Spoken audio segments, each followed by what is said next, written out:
Welcome to Biography with Plutarch, where we delve into the lives of extraordinary individuals, exploring the intricacies of their character, the circumstances that shaped them, and the enduring impact they've had on human history. Today, we turn our attention to Edouard Manet, a pioneer of modern art, whose innovative style and fearless approach to representation would challenge the conventions of his time and pave the way for future generations of artists.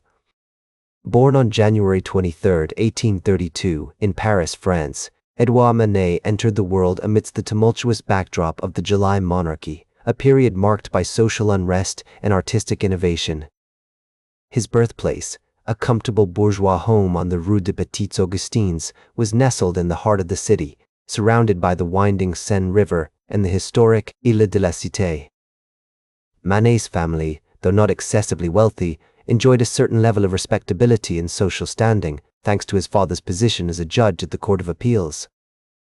His father, Auguste Manet, was a man of strong convictions and high moral standards, who instilled in his son a sense of discipline and responsibility.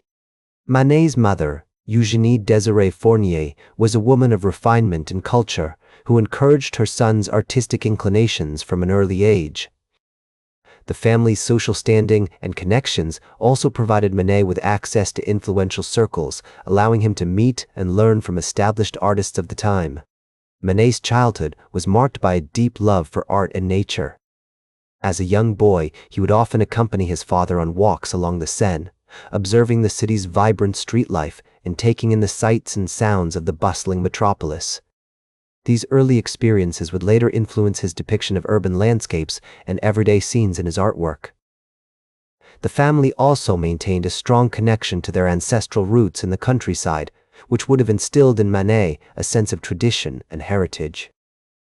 As Manet entered his teenage years, he began to receive formal training in art, studying under the tutelage of Auguste Arnaud, a local artist. It was during this period that Manet developed his skills as a draftsman and painter, laying the foundation for his future success. The influence of Arnaud's teaching can be seen in Manet's early work, which often featured meticulous attention to detail and a strong sense of composition. The historical context of Manet's early years was marked by significant events that would shape his character and future path. The July Revolution of 1830 had brought about a new era of social and political change, with the rise of the bourgeoisie and the decline of the aristocracy. This shift in power would have a profound impact on the art world, as artists began to focus on everyday life and modernity, rather than traditional historical and mythological subjects. The seeds of his innovative style and fearless approach to representation were sown during these formative years, as he absorbed the influences of his family, teachers, and the world around him. As Manet entered his 20s, he began to make a name for himself in the Parisian art scene. He studied under the tutelage of Thomas Couture, a prominent artist of the time, and was exposed to the works of the old masters, which would later influence his own unique style. In 1853, Manet's painting, The Absinthe Drinker, was rejected by the Paris Salon, a prestigious art exhibition that showcased the work of established artists. This rejection, however, did not deter Manet, and he continued to push the boundaries of artistic convention. In the late 1850s and early 1860s, Manet's style began to take shape as he became fascinated with the concept of modernity. He started to depict everyday scenes, such as street life, cafes, and parks, in a bold and innovative way. His use of light and color was revolutionary, capturing the fleeting moments of modern urban life. Works like Music in the Tuileries and Olympia showcased Manet's unique style, which blended elements of realism, impressionism, and classical art. The controversy surrounding Olympia is well documented. The painting, which featured a nude woman reclining on a couch, was deemed scandalous by the art establishment and the public alike. However, this rejection only added to Manet's notoriety and fueled his determination to challenge the status quo. As he continued to produce innovative works, such as A Bar at the Folies-Bergere, Manet's reputation as a pioneer of modern art solidified. Manet's impact on the art world was profound. He influenced a generation of artists, including Claude Monet, Pierre-Auguste Renoir, and Camille Pissarro, who would go on to form the Impressionist movement. His bold and innovative style paved the way for future avant-garde movements such as Cubism and Fauvism. Moreover, Manet's emphasis on modernity in everyday life helped to democratize art, making it more accessible and relevant to a broader audience. Throughout his career, Manet remained committed to his artistic vision even in the face of adversity. He was a true original, unafraid to challenge convention and push the boundaries of what was considered acceptable.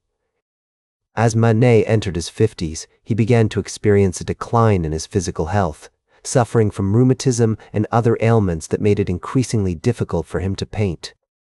Despite these challenges, Manet remained committed to his artistic vision, continuing to produce innovative works that pushed the boundaries of modern art. One of the most significant events of this period was Manet's involvement with the Impressionist movement.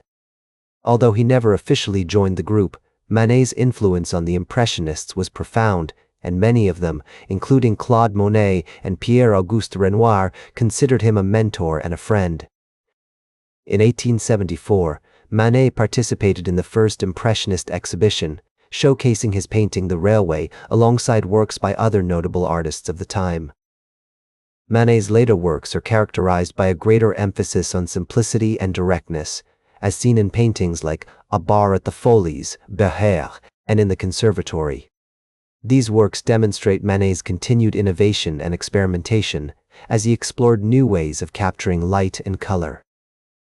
Despite his physical limitations, Manet remained a prolific artist, producing over 100 paintings in the last decade of his life. His influence on the Impressionists and other avant-garde movements was profound, and his commitment to modernity and innovation paved the way for future generations of artists. As the art critic and historian Théodore Duret wrote in 1878, Manet is the most important artist of our time. He has opened up new paths, and his influence will be felt for a long time to come. In the years following Manet's death in 1883, his reputation continued to grow, with numerous exhibitions and retrospectives celebrating his life and work. Today, Manet is recognized as one of the most important artists of the modern era, and his paintings are considered some of the greatest works of art ever created. As the French poet and critic Charles Baudelaire once wrote, "The artist is a receptacle for emotions, a sponge that soaks up the colors and sounds of the world around him." For Manet, this was more than just a philosophy, it was a way of life. That's all for today's Biography with Plutarch. Remember to like, share, and subscribe. And until next time, remember that understanding the lives of remarkable individuals helps us better understand ourselves.